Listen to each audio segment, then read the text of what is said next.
Assalamualaikum warahmatullahi wabarakatuh. Bahwa silaturahim itu memanjangkan umur, memudahkan rezeki. Saya kalau dihitung-hitung barangkali sudah lebih 80 tahun. Nah, pertama sekali saya merasa masih bisa untuk bersilaturahim dengan Anda semua. Dan ini rasa syukur yang sangat-sangat luar biasa. Kalau hadis Nabi, menyambung silaturahim, surga. Memutus silaturahim, neraka. Nah, ini barangkali perlu kita realisasi seperti apa. Saya masuk dalam apa yang akan kita nikmati pada hari ini. Paparan ini merupakan satu kristalisasi yang terbesit ketika telah kembali beraktivitas pasca melakoni ibadah haji sekaligus produk berkelanjutan dari prinsip disiplin, peduli, berbuat, bertanggung jawab. Sejujurnya paparan ini disarikan dari buku yang berjudul Memaknai Renungan Spiritual Haji dalam Proses Menuju Hari Esok, yang ditulis oleh, namanya udah tidak kenal saya. Intinya ini hanya akan bisa diikuti oleh mereka yang siap. Jadi di sini kalimat ini mengundang sebuah komen yang mungkin saja Anda enak. Khusus hanya untuk mereka yang percaya. Nah, menurut saya tidak akan ada sesuatu kenikmatan yang kita terima kalau masih ada rasa subjektif yang tidak mengait kepada umat. Nah, itu apa ininya? Indikatornya apa? Seseorang yang belum bisa mengorbankan waktu, mengorbankan tenaga, mengorbankan dana untuk kepentingan umat, dia belum bisa beribadah dengan baik. Nah, ini mungkin salah satu yang perlu dikembangkan. Dari berbagai pengajian yang kita ikuti, tersemat di sanubari bahwa sesungguhnya semua manusia datang ke bumi atas kehendak Allah, diciptakan oleh Allah untuk melakukan kehendak Allah dan selanjutnya kembali kepada Allah juga atas kehendaknya.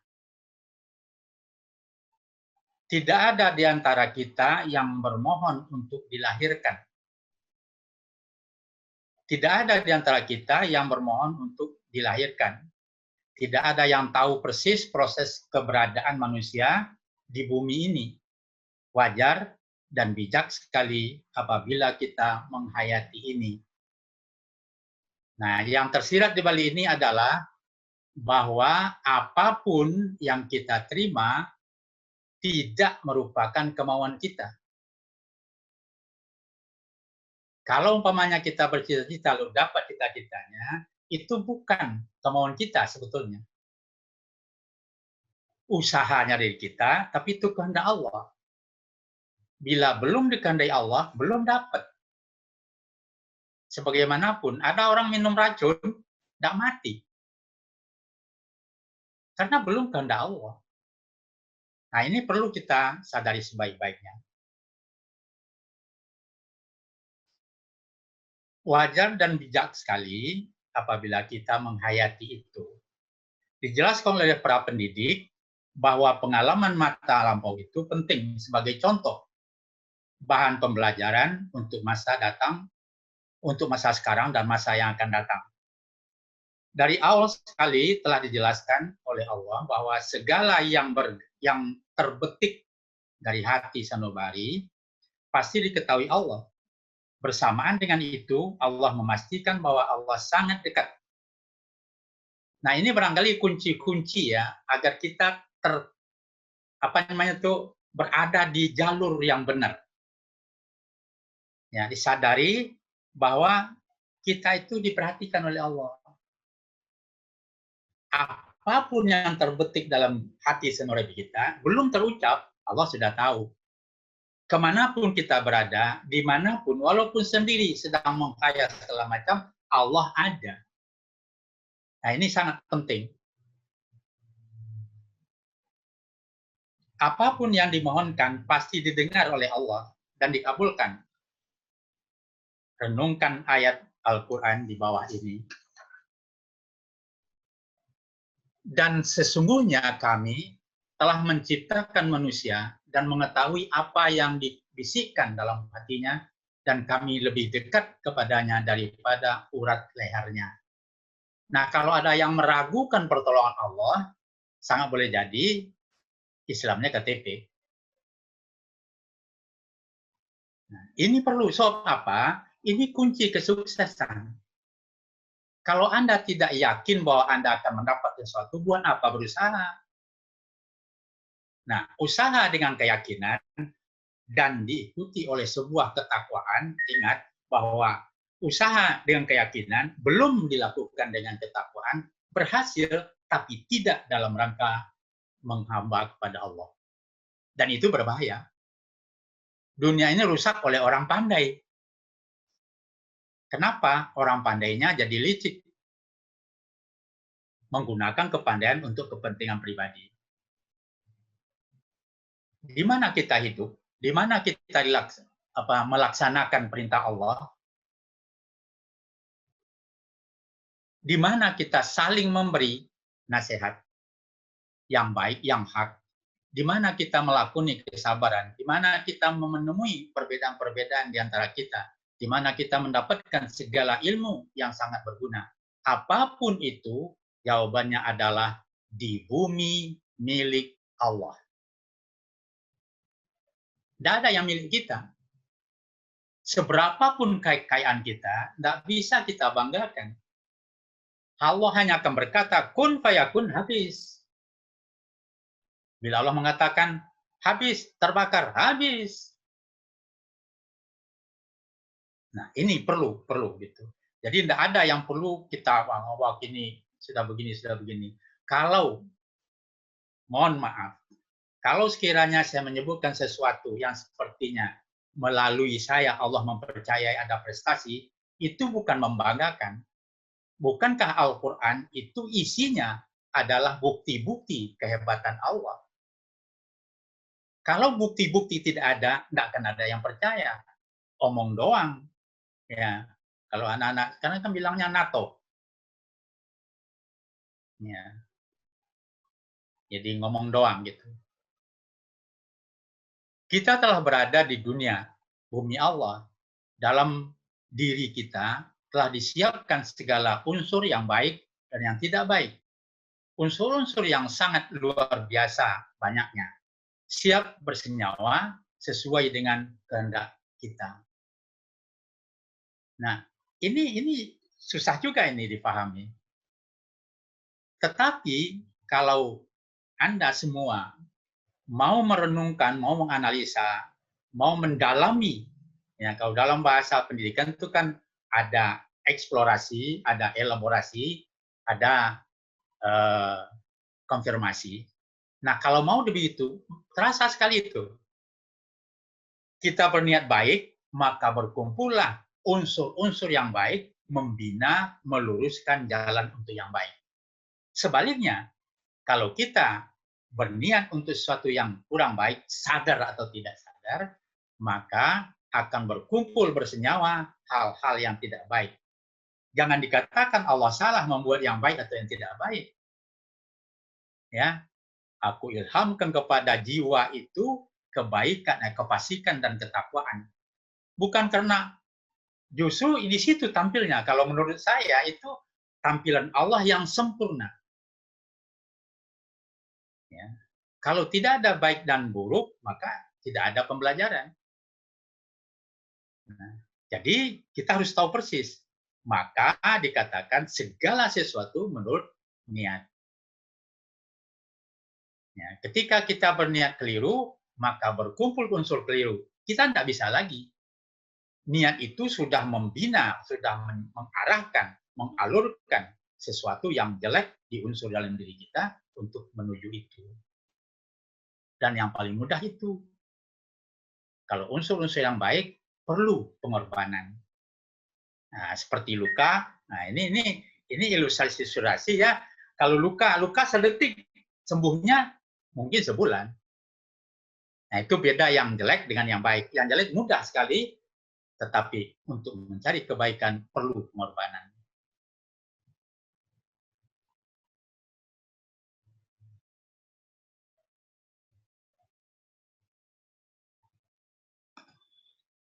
Harus disadari bahwa kita tidak mungkin semau kita jika berkeinginan mendapat hasil yang baik. Untuk ini pula Allah telah menyatakan bahwa manusia diciptakan untuk beribadah.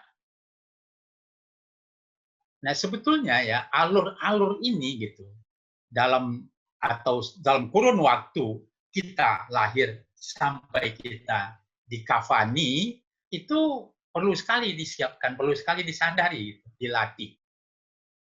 Dan sebetulnya proses pembelajaran yang saya bina sejak dari guru malah mungkin sampai saat ini gitu seperti itu. Ya. Dan aku tidak menciptakan jin dan manusia, melainkan supaya mereka mengabdi kepadaku. Nah, kalau sudah disebut tidak diciptakan kalau tidak mengabdi, berarti setiap detik yang kita lalui harus diisi dengan ibadah. Dan ini pun bisa jadi ibadah. Semua yang hadir, semua yang mengikuti itu, melakukan sesuatu karena Allah, mau mengorbankan waktu, mau mengorbankan tenaga, mau mengorbankan dana, entah dana apa, ya untuk apa, tapi pengorbanan lillahi ta'ala, insya Allah ini akan menjadi sebuah kenikmatan yang luar biasa. Selama di dunia ini kita wajib beribadah. Menyikapi ini tentu akan ada keraguan karena kita dilahirkan tidak punya apa-apa untuk digunakan sebagai secara langsung dalam mengatasi segala kesulitan. Dipikir aja ketika kita lahir kita bawa apa, tetapi diri kita ini sudah diisi dengan potensi-potensi yang hebat untuk dikembangkan.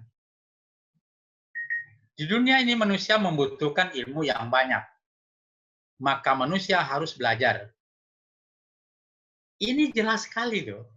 Makanya sampai saat ini sudah puluhan tahun saya mencoba untuk menyadarkan manusia gitu kira-kira dengan interaksi kepada Al-Quran. Pertama, kita dari pengajian segala macam kita terima. Ayat yang pertama turun itu ada 5 dalam surat Al-Alaq. Ya, Iqra bismi rabbikal ladzi khalaq, khalaqal insana min 'alaq, Iqra warbukal akram, alladzi 'allama bil qalam, 'allamal insana ma lam ya'lam. Baca dengan nama Allah. Nah, kalau kita perhatikan, sekarang pendidikan kita banyak memakai produk-produk keilmuan orang Barat. Memang kalau dalam sejarah pendidikan, dalam sejarah kita temui bahwa misalnya Archimedes jauh sebelum Al-Quran turun. Dia bukan Islam, dan memang belum ada Islam. Namun di akhir-akhir ini, banyak ilmuwan yang masuk Islam justru karena hasil penelitiannya. Nah, ini yang ingin saya sadarkan kepada semua orang, bahwa membaca Al-Quran itu bukan hanya sekadar didengungkan, apalagi dibaca sepintas. Ya. Kalau kita membaca, kemudian membaca dengan teliti, intensif, sadar, pasti dapat ilmu. Tapi ilmu ini bermanfaat atau tidak, akan ada pada sambungan ayat itu. dengan nama Allah. Kalau dengan nama Allah bacanya beda. Dia telah menciptakan manusia dari segumpal darah. Bacalah dan Tuhanmu lah yang maha pemurah, yang mengajar manusia dengan palang. Nah, inilah yang menyebabkan saya selalu menulis. Baca tulis, karena kolam itu baca tulis. Siapapun yang belajar, yang tidak melatih dirinya membaca, memikir, kemudian menulis, dia tidak akan bagus dalam penghayatan kemasyarakatan. Tidak akan bagus. Dia hanya akan memikir dari dirinya. Kenapa orang kok tidak melihat saya ya dalam pertemuan banyak misalnya gitu? Kalau saya kan orang berprestasi misalnya. Banyak misal itu. Nah, kalau orang yang sudah bisa melakukan sesuatu dengan nama Allah, maka dia tidak mikir itu. Ya. Ini nanti bisa panjang ya, karena seluruhnya itu saya lakukan. Ya. Banyak yang tidak tahu barangkali, pramuka, olahraga, apakah itu koperasi, apa namanya, voli, apa begitu, itu dimulai dengan nol. Tidak ada yang tahu, malah 1 tahun itu masih cemooh. Olahraga misalnya Pak Najar, siga bener baik, siga. Pokoknya saya dianggap sombong, saya anggap segala macam. Tapi setelah 6 bulan, klub terbagus di Rangkas kalah, baru tahu. Bila kita lakukan dengan lillahi ta'ala, dengan terus meningkatkan ilmu, dan dengan kesadaran tinggi, melatih langsung, tidak hanya ngomong, berbuat apa yang kita katakan, apa yang kita katakan hasil perbuatan, itu insya Allah akan berhasil. Ini barangkali yang ingin saya sampaikan agar semua bisa melakukan itu. Lalu apa? Apa yang terjadi kalau kita sudah belajar dengan kalam, diberi ilmu yang belum diketahui. Diberi ilmu yang belum diketahui. Nah, kita kan mau cari ilmu. Kenapa kok tidak dicari dalam Al-Quran? Lalu ada orang bilang, tidak ada dalam Al-Quran. Nah, itu orang fasik itu. Makanya proses pendidikan kita jadi salah, karena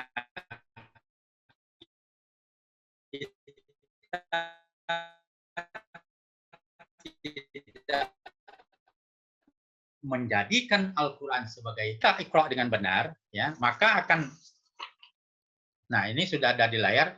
Jadi kalau kita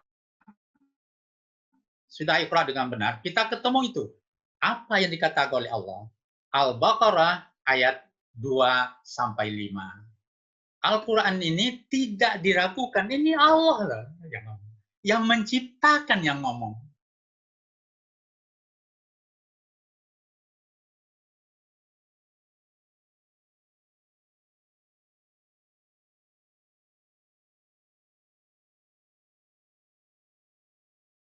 Tidak keraguan. Lalu kalau manusia ragu, yaitu mereka yang beriman pada yang gaib. Nah, memang ada syaratnya. Mendirikan sholat, menafkahkan sebagian harta jadi berzakat, dan mereka yang beriman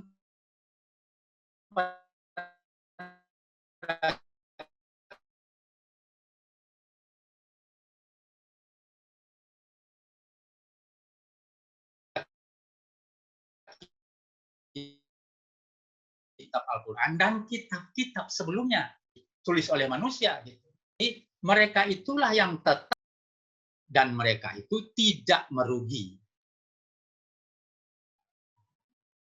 Minta petunjuk, berdoa minta petunjuk, Al-Quran dijauhi. Aneh. Dapat ilmu, tapi pasti tidak bermanfaat bagi umat. Banyak orang yang sudah sebagaimana gitu, menulis buku udah ratusan malah. Tapi manfaat umat belum ada.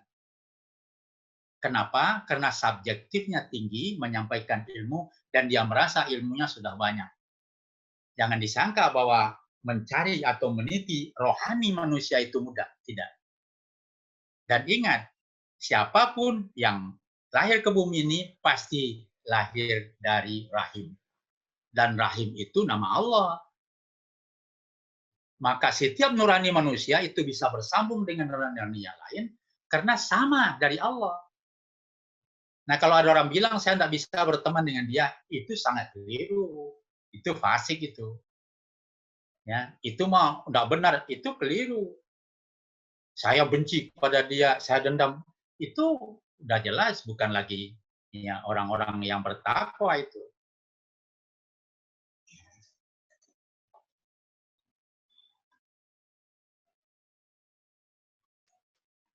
Kita wajib meyakini, ya, kita wajib meyakini bahwa Al-Quran itu berisi ilmu yang tak terhingga. Tak terhingga ilmu yang ada dalam Al-Quran. Syaratnya adalah Iqra. Iqra, ya, aksi berupa eksplorasi, elaborasi, konfirmasi, secara terus-menerus semakin meningkat, semakin berkembang. Terus-menerus, bukan hanya seketika. Seketika pengajian, seketika apa, misalnya, tidak seperti itu. Kita lihat ayat dalam surat Luqman, ayat 27, dan seandainya pohon-pohon di bumi menjadi pena dan laut menjadi tinta, ditambah kepadanya 7 laut lagi sesudah keringnya, niscaya tidak akan habis-habisnya ditulis kalimat Allah. Sesungguhnya Allah Maha Perkasa dan Maha Bijaksana. Tidak ada yang sesungguhnya Allah Maha Perkasa. Itu tidak ada ayat yang seperti itu. Selalu adu sambungnya. Ya. Jadi memang perkasa tapi bijaksana. Disiplin tapi lembut. Bagi siapa lembutnya? Bagi yang mau menghayati. Bagi yang tidak, jelas. Sekarang muncul itu ke macam-macam. Ya. Kemudian ada lagi motivasi yang luar biasa. Ar-Rahman ayat 33. Hai masyarakat jin dan manusia, hai jamaah jin dan manusia, jika kamu sanggup menembus langit dan bumi, silakan. Tapi kamu tidak akan sanggup kecuali dengan kekuatan. Nah, kekuatan ini ilmu. Nah, orang Barat mengartikannya ilmu doang, tapi yang sebenarnya ilmu yang komprehensif. Ya, manusia salah, lalu disebut salah saja. Makanya dalam pendidikan kalau tidak salah, dalam pendaftaran itu disebut kepada anak yang disebut salah. Ya. So, sebetulnya manusia itu tidak salah.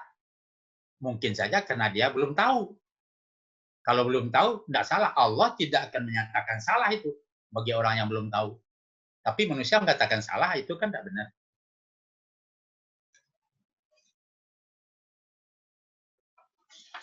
Untuk mereka yang taking kepada Allah telah dijanjikan pula balasan yang pasti mereka terima, yaitu limpahan berkah dari langit dan bumi.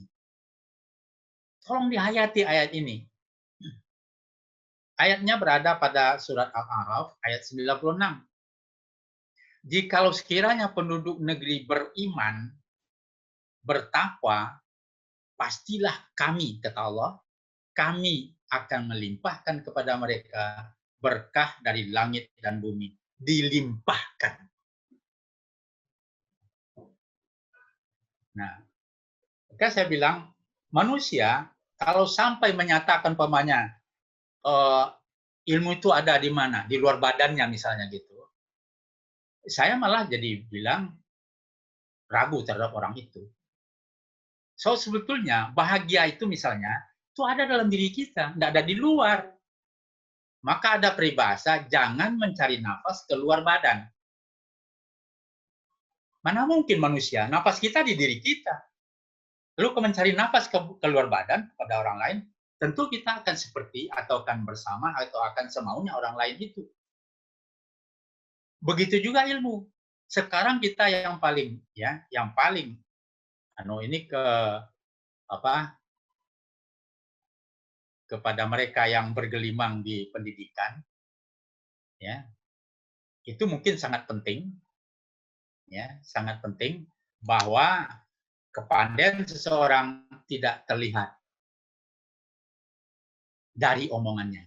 Kepandaian seseorang, kehebatan seseorang terlihat daripada kerjanya, produknya seperti apa. Ya.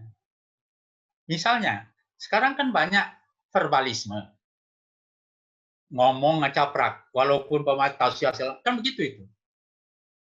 Verbalisme. Padahal dalam pendidikan yang tertua itu ada batasan. Kalau Anda mau mengajarkan kerbau, bawa kerbau ke ruangan. Ya, barangkali itu kata filsafat. Ya. Saya ngajar dulu, disuruh anak ke pasar, catat apa yang Anda dengar seperti apa. Nah, nanti kita bicara sekolah, sehingga dapat umpamanya bagaimana penawaran dan permintaan segala macam. Rasanya kalau nggak ngerti juga kan ya luar biasa lah. Gitu.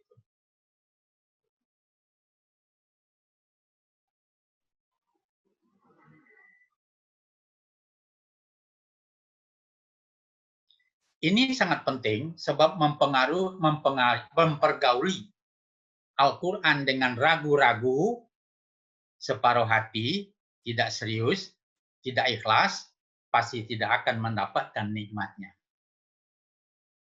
Nah, jadi kalau ada yang bertanya, jadi Al-Quran itu induk ilmu, Pak? Iya, benar. Ya. Saya banyak baca buku, tapi saya alurkan ke situ. Misalnya ini bagi pendidik. Kurikulum itu sudah saya hadiri itu apa? 64, 74, 84, 94, 2004. Ada berbasis kompetensi, itu saya hadapi. Saya hanya mengambil intisari daripada pemahaman kurikulum. Tapi memperlakukannya atau realisasinya, saya tidak selalu. Ya, saya tidak mengikuti kata-kata umpamanya, wah ini baku, ini apa kurikulum baku, ini silabus baku. Enggak saya pernah saya ikuti. Ya. Dulu dalam penataran guru inti nasional di Malang, ya Indonesia itu ya 5 orang tiap provinsi, itu saya sampaikan. Ya. Waktu itu yang menyampaikan apa tentang pembelajaran itu Pak Profesor Dr. Sutrio kalau nggak salah. Nah, itu kita tampilkan gitu. Untuk kebutuhan manusia dalam upayanya mendapat ilmu yang mumpuni, maka Allah telah menyiapkan proses pembelajaran komprehensif. Nah, ini juga perlu, ya mungkin semua pendidik perlu ini, itu sudah ada dalam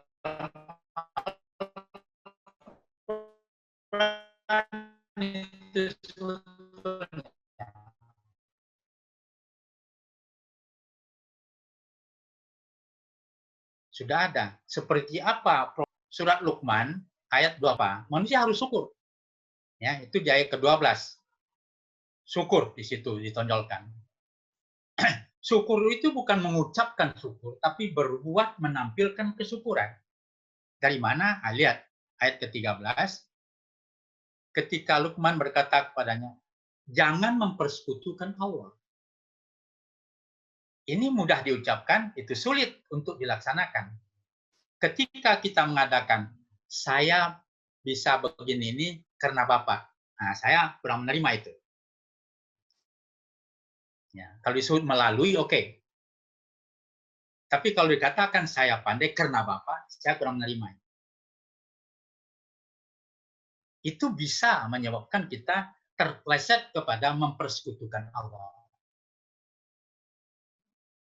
Ya, saya berterima kasih. Saya kunjungi silaturahim sering. Malah setelah pensiun saya masih silaturahim kepada yang saya anggap mereka itu mungkin atasan saya atau apa misalnya kayak gitu. Tapi saya tidak ngomong bahwa saya begini ini karena Bapak. Enggak. Ya. Melalui tangan Bapak, Allah memberikan sesuatu kepada saya. Ini memang berat ini. Ini berat.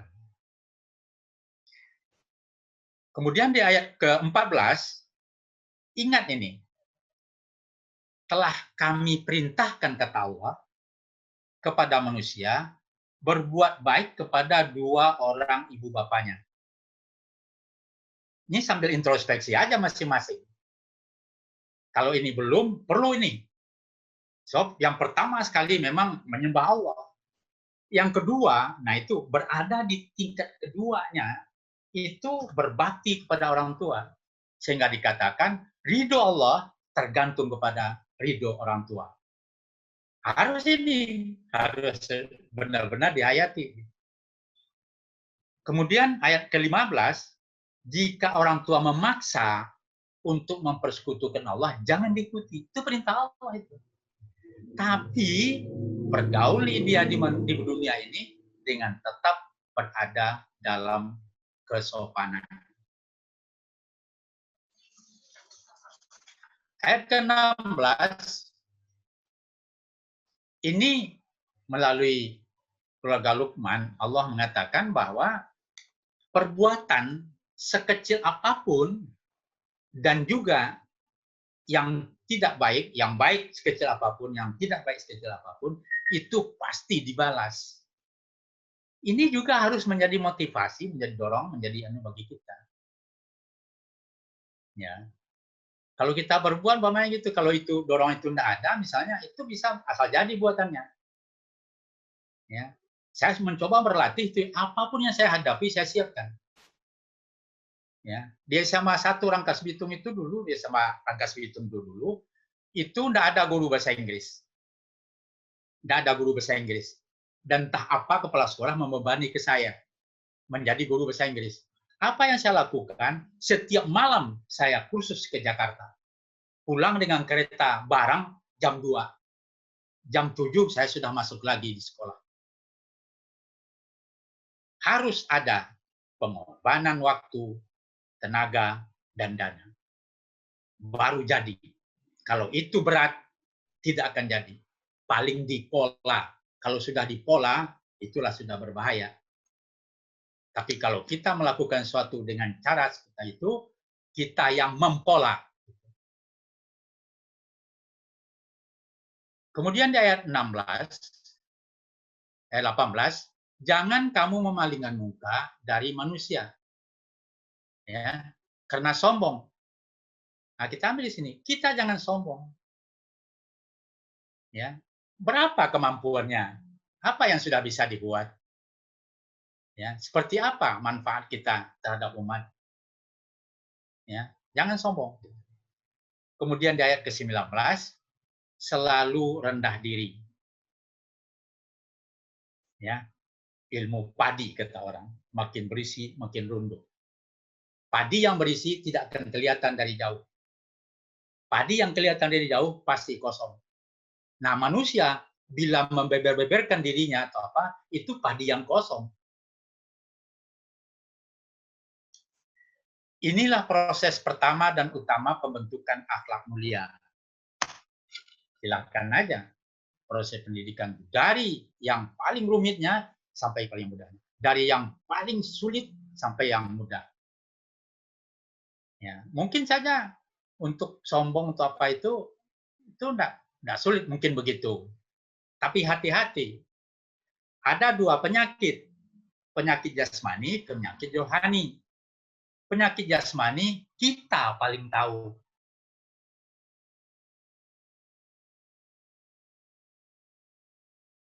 Orang lain tidak tahu.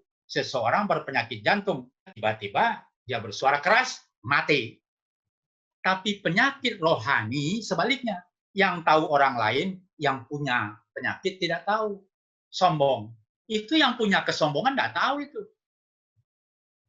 Di sini letaknya bahwa saling menasihati dengan yang hak. Ya, di sinilah saling menasihati yang hak. Ya, kamu begini umpamanya begitu. Kalau Umar bin Khattab itu minta itu kepada hadirin, saya kekurangan di mana? Nah, kalau sudah diberitahu memang begitu, waduh berani-berani ya kamu nih ya.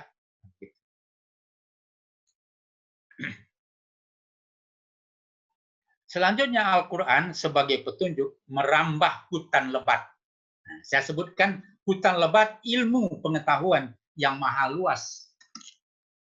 Apa saja ada. Dan tidak hanya untuk di dunia, sampai ke akhirat. Ada semua. Bila manusia tidak menggunakan Al-Quran sebagai petunjuk, maka ilmu yang didapat pastilah hanya akan menuai kesenangan sejenak saja. Nah, silahkan saja. Kalau Anda ya tidak merasa bahagia, ya, ingat, senang dengan bahagia itu jauh bedanya. Kalau senang seketika, kalau bahagia senang di mana saja, kapan saja, dengan siapa saja, itu baru bahagia itu. Bila manusia tidak menggunakan Al-Quran sebagai petunjuk, maka ilmu yang didapat pastilah hanya akan menuai kesenangan seketika. Allah tahu persis seperti apa kondisi manusia yang sejujurnya adalah ciptaan. Jadi mustahil kan Allah tidak tahu seperti apa potensi yang ada dalam diri manusia. Karena Allah yang menciptakan. Allah yang maha sempurna menyiapkan manusia yang dipilihnya, dididik dan dilatih melalui disiplin tinggi, ya, untuk memiliki kompetensi mumpuni bagi terciptanya kepedulian meyakinkan hingga mampu berbuat, ya, menghadapi segala kemungkinan penuh rasa tanggung jawab. Nah, ini oleh Allah diperlihatkan, ya, oleh Allah diperlihatkan, dicontohkan pada Rasulullah. Bacalah riwayat Rasulullah, ya, dilatihkan itu, yang rumit-rumit, yang sulit-sulit segala macam dilatihkan. 40 tahun lamanya. Kenapa saya menyebut 40 tahun? Karena belum lahir, bapaknya sudah tidak ada. Jadi 40 tahun itu baru diangkat, dilantik menjadi rasul. Nah, kalau ada yang mengatakan umpamanya revolusi mental, nah itu bukan kalimat orang Islam itu. So, mental tak mungkin direvolusi. Tak mungkin. Mustahil. Allah sangat peduli dengan hambanya. Oleh sebab itu, Allah menyediakan berbagai lapangan untuk manusia melakukan ibadah. Nah, tadi Allah memerintahkan ibadah, lalu Allah menyiapkan, ya, medan-medan atau apa saja yang bisa dilakukan untuk beribadah. Kita ambil di sini. Jika manusia mau menghadap langsung, disediakan sholat. Jika ingin melakukan realisasi hubungan silaturahim, disediakan zakat, infak, sedekah, dan seterusnya. Jika ingin melakukan perjalanan di muka bumi untuk beribadah khusus, disediakan pula waktu untuk ibadah haji dan atau umroh. Ada pula disediakan puasa untuk melatih kesabaran. Ada pula sholat sunnah yang sangat diutamakan, yaitu sholat sunnah tahajud, sholat tanah tobat, dilengkapi pula dengan istighfar, zikir. Semua disediakan. Kalau disebut umpamanya waktu tidak ada, atau waktu mepet, atau sibuk, apa itu akan merupakan alasan yang benar? Ingat, Allah yang memerintahkan, kemudian waktu Allah yang menciptakan, lalu tidak akur. Kan tidak mungkin. Ya, ini kalau sholat tahajud ada di Al-Isra ayat 79, ya. Kemudian ada juga tambahan itu, ya, bertobat ketika sahur, ya, itu di surat Ali Imran ayat 17. Banyak sekali ayat yang memberi petunjuk jalan lurus. Bagi mereka yang bertakwa, apapun itu, semua ada petunjuknya. Namun perlu dihayati bahwa kita harus ikhra.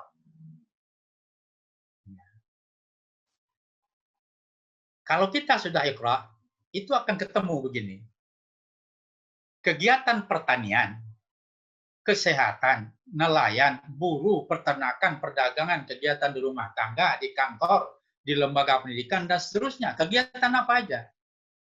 apapun, ya, kegiatan apapun, siogianya dilakoni dalam proses ibadah. Kenapa? Petunjuknya ada semua. Semua dibuatkan aturan mainnya dan diberikan contoh teladan oleh Rasulnya. Semua yang diciptakan Allah selalu memancing pemikiran manusia yang tawakal. Perhatikanlah jagat raya ini. Ya, apakah ada yang mau jam 12 malam, jam 1 malam, bangun, duduk di halaman, melihat ke langit? Saya bisa menangis itu. Berapa banyak ya bintang-bintang, kemudian seperti apa dunia ini. Dan kita ada di mana? Kalaulah dikatakan kita ini yang adalah debu di bumi, sedangkan bumi adalah debu di jagat raya, nah kita di hadapan Allah itu seperti apa? Tidak patut sombong. Tidak patut membanggakan kepandaian-kebaikan, kehartaan segala macam.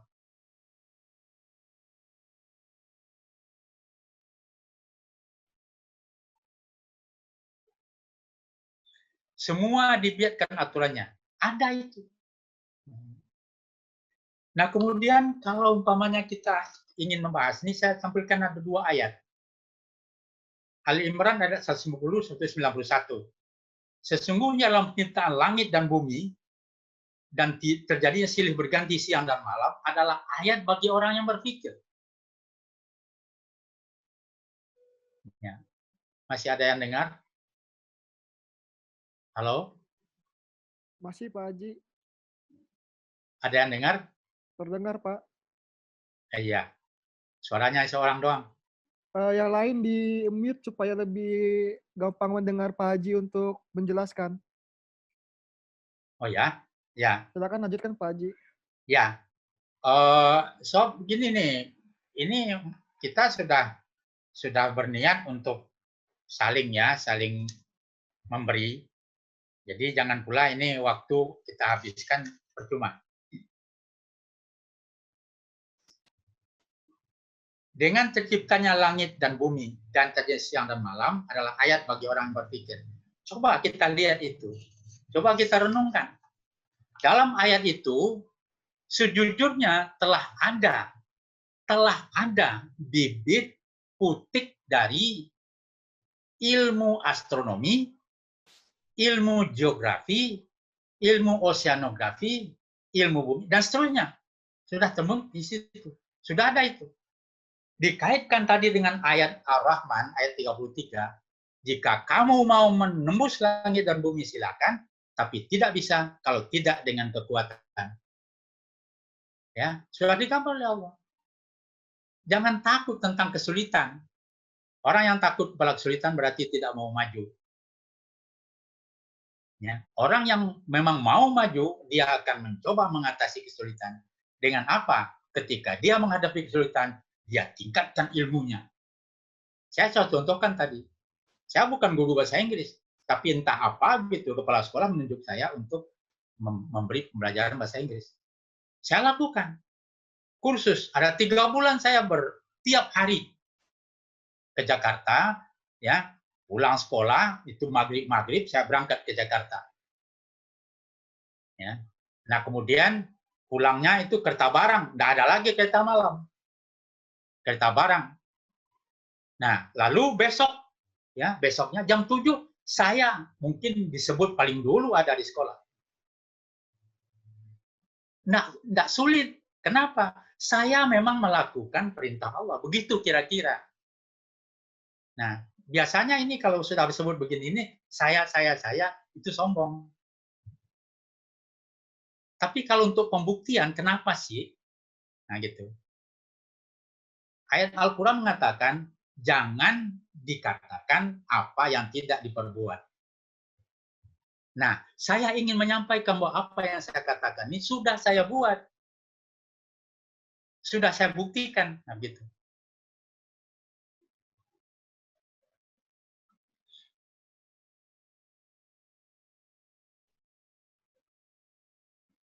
Ya, lanjut. Selama kita di dunia, pasti dialami bahwa ikhtiar untuk berbakti kepada Allah akan selalu mendapat rintangan. Nah, ini disadari sedalam-dalamnya. Ya. Rintangan, pengaruh, godaan dari setan. Sebagaimana telah diperlihatkan Allah melalui Rasul-Nya. Maka kita wajib mencontoh Rasulullah SAW. Kita disuruh untuk istiqomah menjalankan amanah, berbakti kepada Allah. Karena semua ketidakbaikan itu akan diganjar dengan azab. Dan setiap kerja yang ma'ruf, yang baik, selalu mendapat imbalan yang setimpal. Nikmati ayat Allah berikut. Ini dalam surat Yasin, ini dibaca. Mungkin setiap Jumat dibaca ya, tapi ngerti nggak tuh? Misalnya gitu. Ya. Yasin, ayat 62. Sesungguhnya setan itu telah menyesatkan sebagian besar di antara kamu. Maka apakah kamu tidak memikirkan? Ya. Saya sering kalau waktu ngajar menyampaikan, setan itu ciptaan Allah. Kita ciptaan Allah. Lalu kita takut kepada setan, umpamanya gitu, itu terlalu, ya. Saya bukan tidak percaya ada setan, cuma tugas atau apa yang dilakukan setan itu saya tidak suka. Apa yang saya lakukan? Dekati Al-Quran, dekati Allah. Setan ciptaan Allah, melihat Allah dia akan ngepel gitu. Nah, ketika ada dekat Allah, kita selalu dekat Allah, setan tidak bisa masuk. Itu dalam pikiran saya seperti itu. Semua ayat adalah sangat benar. Ya. Kita mengutip ayat ini bukan dalam tafsiran yang menjurus pada menonjolkan perbedaan, tetapi justru menggambarkan kesempurnaan Allah. Hai orang mukmin, jika kamu menolong agama Allah, niscaya Dia akan menolongmu dan meneguhkan kedudukanmu. Nah, ini bagi siapa saja ya, siapa saja yang bercita-cita luhur gitu, ya. Jangan takutlah. Ya, insya Allah nyampe gitu. Ya. Kalau umpamanya ada pula yang bilang, Bapak juga kan tidak jadi anggota DPR, misalnya gitu. Ini mohon, saya minta ampun kepada Allah ya. Bukan saya tidak ditawari, ya. Bukan saya tidak mau, bukan saya tidak ada kesempatan untuk itu. Tapi saya tidak mau. Ya, ketika saya mempelajari seluk-beluknya, saya tidak mau. Ya, saya didatangi. Ya, waktu saya berada di DPD Golkar dulu, berapa kali didatangi untuk diusulkan jadi anggota DPR. Sombong? Tidak sombong. So, Allah menyuruh bila Anda tahu persis, bila Anda tahu persis bahwa itu memang menyimpang atau tidak baik, maka jauhi.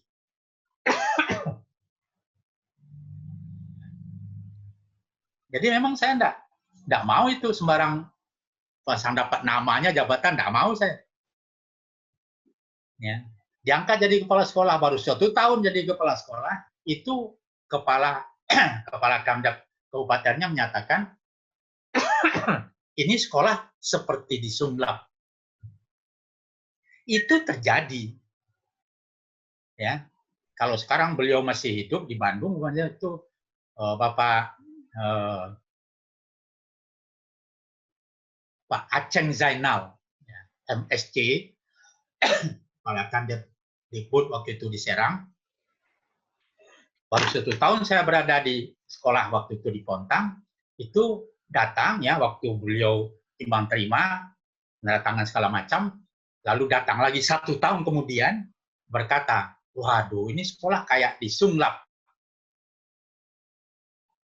Saya melakukannya lillahi ta'ala. Saya ingin beribadah. Saya ingin membuat manfaat bagi umat. Saya tidak perlu pujian manusia, kira-kira seperti itu. Tapi setelah pujian Allah atau setelah itu, jalan lurus yang kita tempuh, ternyata pujian manusia beruntun.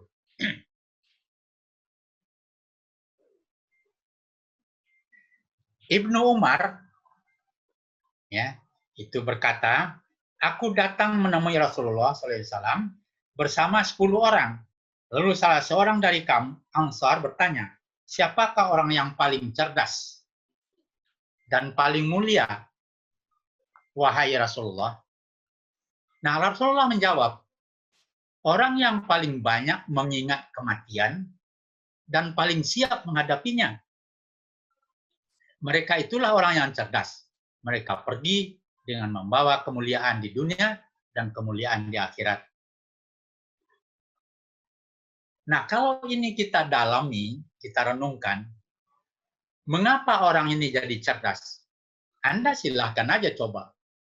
Jangan mencari sesuatu karena ingin dipuji orang. Jangan mencari sesuatu karena duitnya. Jangan mencari sesuatu karena kebanggaan dan seterusnya. Tapi jadikan atau kejar sesuatu untuk bisa bermanfaat bagi umat. Ya. Nah, itu perlu ilmu. Maka apapun yang dihadapi, itu ditingkatkan ilmunya. Saya ketika diminta untuk melatih voli, ya waktu itu Pak Soeharto, ya almarhum, kepala SMA, apa yang saya lakukan? Saya beli buku yang mengenai voli, entah berapa banyaknya. Saya punya perpustakaan kecil di rumah. Ya, saya pelajari, saya baca, saya coba sendiri. Ya. Lalu waktu melatih, ya entah berapa ratus kali mukul bola, gitu. Itu saya lakukan. Jadi tidak hanya diperintah, disuruh gitu. Kita ongkang-ongkang aja, tidak seperti itu. Berikutnya dari Abu Hurairah radhiyallahu anhu, Rasulullah SAW bersabda, jika anak Adam meninggal, maka amalnya terputus kecuali 3 hal.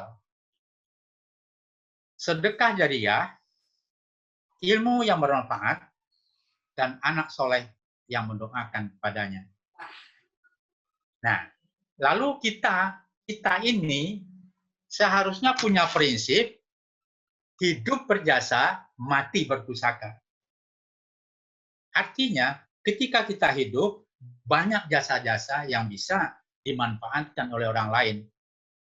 Dan ketika kita sudah mati, ada warisan, ada pusaka-pusaka yang kita tinggalkan. Ya. Maka saya mencoba untuk yang seperti itu. Subhanallah wa bihamdihi, alangkah kasih sayangnya Allah kepada umat. Marilah kita bulatkan tekad untuk istiqamah, tidak ada kekhawatiran bagi mereka yang bertakwa. Kita harus bertekad untuk istiqamah dalam proses kerja yang bernilai ibadah, yaitu proses yang selalu berada dalam tawakal kepada Allah. Apapun yang kita kerjakan selalu dipelajari dengan seksama, disiapkan ilmu seluk-beluknya secara komprehensif, dilakoni sepenuh hati, tidak sedikit pun tergores dalam hati, bekerja untuk sesuatu yang lain. Istiqomah dalam situasi kondisi yang bagaimanapun, mari kita lakoni secara disiplin, peduli, berbuat, bertanggung jawab, sampai Allah memanggil kita. Kemudian ini dititipkan ayat, sebetulnya ini sebagian dari ayat yang didengar oleh Umar bin Khattab ketika masih kafir. Umar bin Khattab mendengar adiknya masuk Islam. Hunus pedang, dia pergi ke rumah adiknya. Di perjalanan itu atau di dekat rumah adiknya, dia mendengar ayat Al-Quran. Ya, antara lain ini, sesungguhnya hari kiamat itu akan datang. Aku merahasiakan waktunya agar supaya tiap-tiap diri dibalas dengan apa yang ia usahakan. Nah, ini juga makanya saya melakukan sesuatu ujian misalnya. Saya tidak pernah menemukan anak. Banyak yang marah itu. Ya, saya masuk ke kelas, sudah siap semua, keluarkan kertas, pada marah itu. Ya, padahal mati kita tidak pernah diberitahu oleh Allah. Siapapun Anda, guru, jangan diingat dulu kapan disupervisi. Jangan diingat dulu kapan didatangkan untuk segala macam, dinilai apa. Tidak begitu. Lakukan saja sebaik-baiknya. Ya, saya bekerja untuk mendapat jadi dekan misalnya gitu, itu salah itu. Tapi kalau memang dapat ya tugas atau jabatan itu karena memang kemampuan kita, syukuri. Caranya apa? Tingkatkan terus kompetensi tanpa batas. Ya, kan sudah jadi dokter atau profesor lagi nanti kan.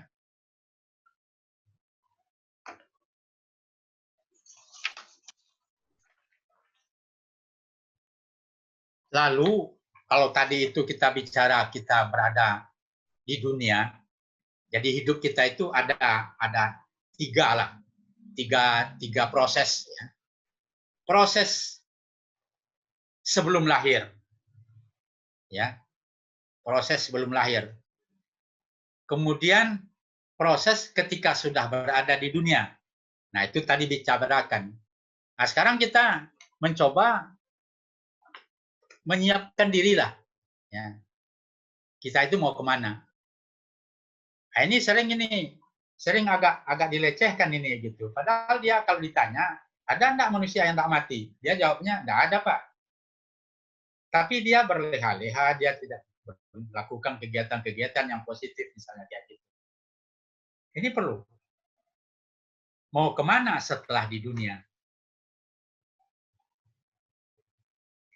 Kita diciptakan oleh Allah dan kita diberi tugas kewajiban untuk beribadah pada Allah. Tugas dan kewajiban itu disandangkan kepada manusia agar selamat dan sejahtera. Ini perlu. Jadi, kenapa kita disuruh ibadah? Agar sejahtera, agar selamat. Ya. Walaupun umpamanya dalam pengajian itu ada orang yang matinya seperti apa segala macam, ya takut. Tapi hanya dalam pengajian doang. Setelah pulang ke rumah, takutnya hilang.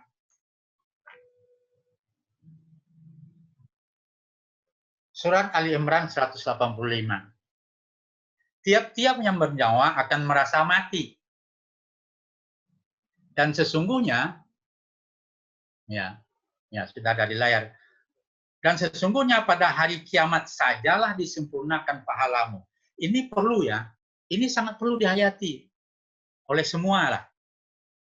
Kenapa? Ada orang yang menghitung-hitung pahala. Ya, mungkin memang ya ada hadis segala macam, tapi kalau dipusatkan ke situ bisa salah. Misalnya, kalau membaca selawat begini. Kalau membaca ayat surat Kahfi, surat surat Yasin di malam Jumat seperti ini. Kalau fokus ke situ bisa salah. Bisa salah. Tapi kalau itu kita kerjakan karena memang sudah tertanam suatu keyakinan ketakwaan, jago itu. Ya. Cari malam atau ditunggu malam Jumat. Misalnya malam Lailatul Qadar misalnya. Ya, ditunggu aja tanggal 21, 23, 25, 27, 29. Ya, sampai minum kopi segala macam. Nah, itu enggak benar itu. Ya, insya Allah, kalau kita sudah melakukan ibadah dengan benar, akan dikasih oleh Allah. Insya Allah itu. Nyoba aja silakan.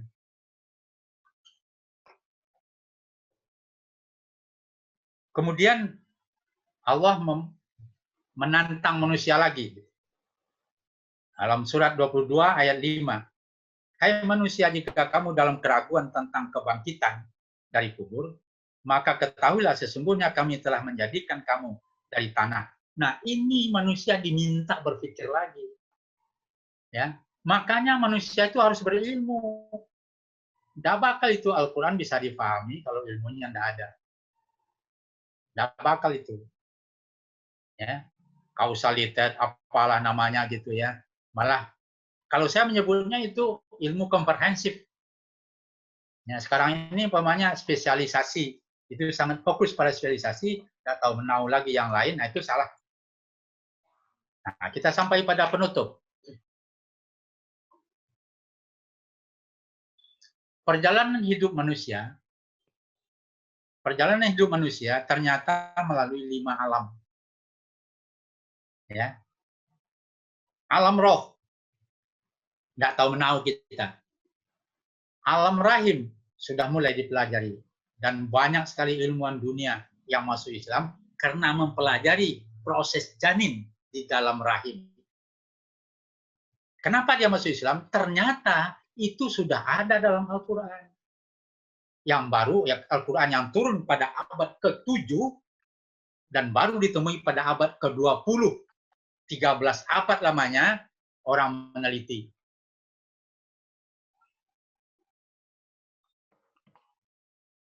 Menjadi mutlak adanya mempelajari Al-Quran secara serius. Ya. Saya buatkan di sini beberapa, katakanlah, sebuah kristalisasi dalam hati berdasarkan apa yang saya cobakan, apa yang saya lakukan. Pertama, sadari sepenuhnya bahwa apapun yang kita terima adalah anugerah Allah. Jangan bilang bahwa ini adalah hasil kerja saya. Itu bisa bercabang itu. Bisa bercabang. Lalu syukuri dan bekerja dengan hati nurani karena taat pada Allah. Ingat, bersyukur itu justru pekerjaan yang semakin baik. Kalau kita bersyukur, buktikan dengan kerja kita semakin baik. Semakin banyak manfaatnya, semakin banyak orang yang bisa tertolong, dan seterusnya. Nah, itu baru bersyukur. Ya. Kemudian taat dan serius ikhlas dimanapun, kapanpun, dengan siapapun. Misalnya, ini gambar yang masih terlihat nih ya. Pada C misalnya ya. Nah, pada C ini. Terakhir ya Pak Najar ya. Ya. 5 menit terakhir Pak. Iya. Ya. Iya. Kalau pada C misalnya gitu melangkah, saya menanya, apa melangkah itu kemauan pada C?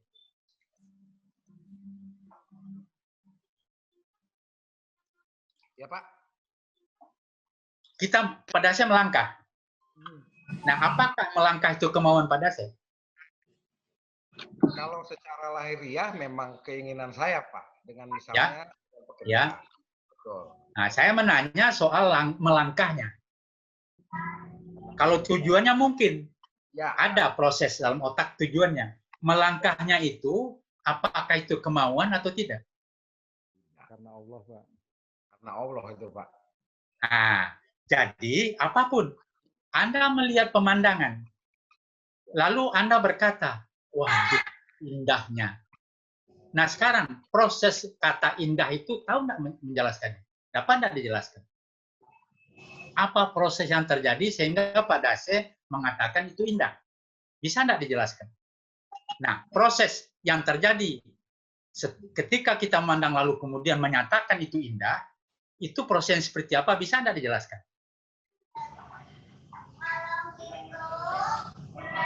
Nah, saya kira tidak. Maka Allah mengatakan, Fabi ayyi ala rabbikuma tukadziban. Nikmat Allah mana yang kamu dustakan? Ya, tidak ada. Darah mengalir dalam tubuh kita, kemauan kita enggak. Ya, saraf-saraf bergerak segala macam, kemauan kita enggak. Jangan dulu disebut saraf itu ciptaan siapa. Nah, ini saya kalau sudah merenungkan seperti itu, sering nangis sendiri. Ya, Anda tertarik ke lawan jenis, apa kemauan Anda, atau sudah ada prosesnya, atau sudah ada potensinya? Ayo kita nikmati. Ya. Dalam surat Ar-Rahman 31 kali disebut Fabi ayyi ala rabbikuma tukadziban. Begitu Allah menantang manusia. Ya, jangan sombong lah lo. Ya. Nah, itu misalnya. Ya, jadi ini ada kristalisasi yang mungkin bisa disempurnakan atau dinikmati oleh yang lain juga. Lalu di sini ada saya sebutkan beberapa hasil nanti, ya kalau tidak salah ini kan mau dibagi, ya bisa direnungkan, demikian sendiri itu nanti.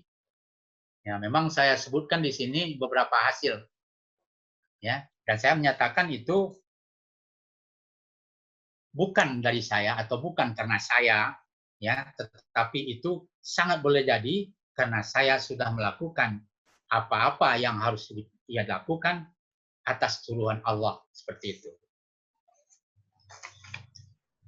Adalah rancu jika kita mengatakan bahwa waktu sedikit